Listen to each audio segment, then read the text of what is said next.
Everyone, আমার নতুন একটা ভিডিওতে সবাইকে অনেক ভালোবাসা জানিয়ে আবার একটা নতুন ভিডিও শুরু করলাম।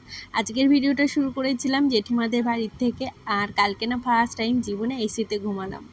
যাই হোক, সকালটা তো ভীষণ ভালো, মিষ্টি ওয়েদার, না রোদ না বৃষ্টি, কিন্তু বলতে এর মধ্যে বৃষ্টি নেমে গেছিলো। আর জেঠিমাদের বাড়িতে অনেকটা বেলায় আমি ঘুম থেকে উঠেছিলাম, খুব একটা ক্লিপ নেওয়া হয়নি। আর কোথাও গেলে না আমার ল্যাদ খেয়েই দিন কেটে যায়। আমি যে কী করে দিন কাটাই নিজেও জানি না। ওই যে চা করেছিল, চা খেলাম, ওদের একটু ক্লিপ নিলাম। আর এই যে একটা বড় মাছ এনেছে, সেটাই দিদি ধুচ্ছিল। আর এইদিকে পাশের বাড়ি না একটা আম গাছে অনেক আম হয়েছে, তো আমরা লুকিয়ে পারছিলাম আম। এই দেখো এতগুলো আম পাড়া হয়েছে, আমরা এখন এগুলোকে খাবো। তো লুকিয়ে কিছু পাড়ার মজাই কিন্তু একটা আলাদা। যাই হোক, এদিকে দিদি 7-8 ভাগে রান্না করছিল, আর আমার না ওই বসে থেকে যে ক্লিপ নেবো সেটাই আমার হচ্ছিল না। আর এটা হলো তিতো পাট শাক রান্না করছিল, আর তিতো পাট শাক তো আমি খাই না। আর দেখো কত বড় ছেলে, তা ওদের খাইয়ে দিতে হয়। যাই হোক, এইদিকে দেখো তোমাদের সাথে গল্প করতে আমাদের রান্না কমপ্লিট। দেখেছো কত কিছু রান্না হয়েছে।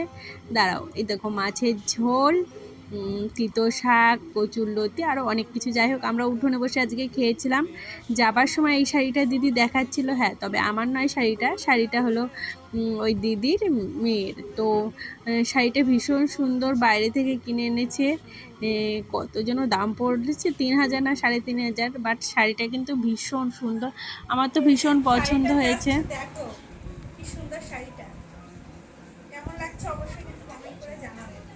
দাঁড়াও কি বলি, এরকম ভাবে করে দেখায় সব মায়া কাপড়েই নিলাম। যাই হোক, আমি আয়না পেলেই কেন জানি না এরকম পোজ শুরু করি, কে এরকম করো বলো তো। আর আমি এই যে রেডি হয়ে গেছি, বৃষ্টির জন্য ওয়েট করছি, বৃষ্টি পড়ছে। এদিকে আমার আনিশা আবার আম কেটে নিয়ে এসছে, খাচ্ছে। আর বৃষ্টি তো কমছিলই না, এই বৃষ্টির মধ্যেই আমরা বেরিয়ে পড়েছিলাম, যার জন্য আর ভিডিও করা হয়নি। এটা একদম সন্ধ্যাবেলা আস্তে না ভিজে গেছিলাম, তারপরে একটু রেস্ট নিয়েছিলাম। বাড়িতে এসে সন্ধ্যাবেলা গিয়েছিলাম হলো দোকানে। আমার জায়ের মেয়ে আছে, তো আমারও মেয়ে হয়, তো ওর বেবি হয়েছে, তার জন্য ওকে একটা জিনিস দেবো। কী জিনিস দেবো, সোনার জিনিসটা দিয়ে আমার পক্ষে এখন সম্ভব নয়, আমি ভীষণ সমস্যার ভিতর দিয়ে রয়েছি। ছেলে এইটা পছন্দ হয়েছিল প্রথমে, বাট এটা দিলাম না, বললো ওটা মেয়েদের জন্য। কোমর বন্ধন দেবো ভেবেছিলাম, তারপরে ভাবলাম এগুলো তো বেশি একটা পড়ে না, আমি একটা চুড়ি নিয়েছিলাম হাতের। তো চলো তোমাদের বাড়ি গিয়ে দেখাচ্ছি। আর এইখানে এসে তো আমি এই যে আবার আয়না পেয়ে শুরু করে দিয়েছি। আর হুট করে দেখি বৃষ্টির ভিতর কারেন্ট সব জায়গায় চলে গেছে, আর কি কারেন্ট ছিল না, তো এর জন্য আর কি। আর এই দেখো এই চুড়িটা এনেছি, তো কেমন লাগলো অবশ্যই কিন্তু কমেন্ট করে জানিও। আজকে খুব একটা বড় ভিডিও শেয়ার করলাম না, তো যাই হোক কেমন লাগছে অবশ্যই কিন্তু বালাটা জানিও কেমন হয়েছে আর কি। আর প্লেন কি আর বলবে। যাই হোক, বাড়িতে এসেই যে রান্না বাড়া করেছিলাম, আর না বাড়িতে আজকে ভেবেছিলাম ভাতই রান্না করব সিদ্ধ, ও বললো না ভাত খাবো না, তার জন্য এই যে। আর আমার আজকে রুটি খেতে ইচ্ছা করছিল না, তাই রুটির মতো করেই কিছু পরোটা করেছিলাম।